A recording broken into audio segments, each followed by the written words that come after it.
You're so handsome. As many of you already know, I am Australian. That's right, I come from the land down under, where women glow and men plunder.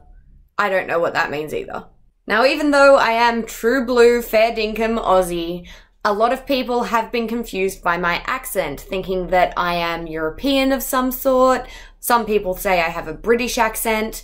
So I'm here to show you that I can be just as Aussie as anyone else. In order to help me out with this, I found a page on BuzzFeed.com, because where else would you go for inane time-wasting crap like this?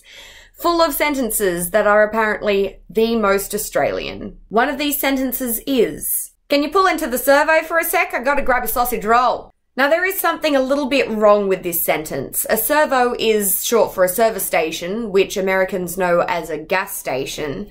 However, if you're pulling into a servo, you shouldn't be getting a sausage roll, you should be getting a Mrs. Mac's meat pie. Number 9 on this list is telling someone to chuck a Yui. To chuck a Yui means to make a U-turn when driving.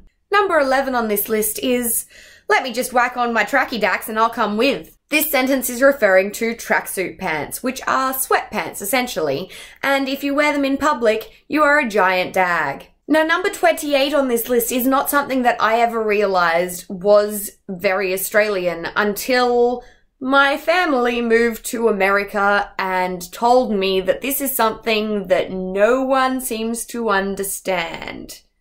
It is saying, "Have a good one." This is something that we may say instead of "have a good day," "have a good night," "have a good evening," "have a good life." It saves us from having to be aware of exactly what time of day it is at any given moment by just saying "have a good," whichever word makes sense at this point in time. Have a good one.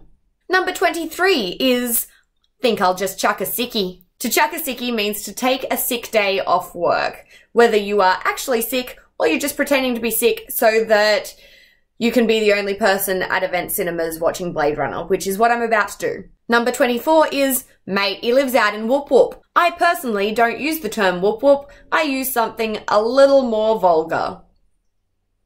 But it essentially means the same thing. Woop-Woop means the back of nowhere. It means somewhere that is far, far away from civilization. Somewhere that takes at least 3 hours to get to from any main hub. Number 25 is something that I use a lot, and that is no dramas. Essentially, this means not a problem. Often, I will change no dramas to no wuckin furries. I think it's important also to know that there are some slang terms that are associated with Australia that almost no one in Australia ever actually uses.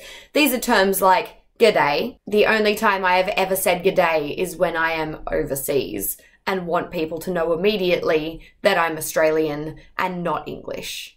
Another one is fair dinkum. No one actually says fair dinkum. I have never heard anyone in any serious way use the term fair dinkum. Another similar term is struth, which is just an exclamation essentially, and no one ever actually uses it in usual conversation. The same goes for crikey, which is a term which died with the crocodile hunter himself, Steve Irwin, God rest his soul.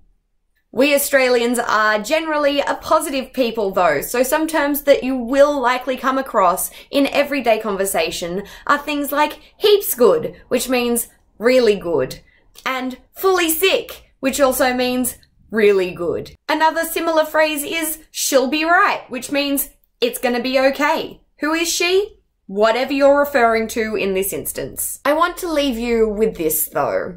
No Australian will ever say, "Throw another shrimp on the barbie." Why? Because in Australia, we don't call them shrimp, they're prawns. And I don't eat seafood anyway. I'd rather have a snag for my sausage sanger.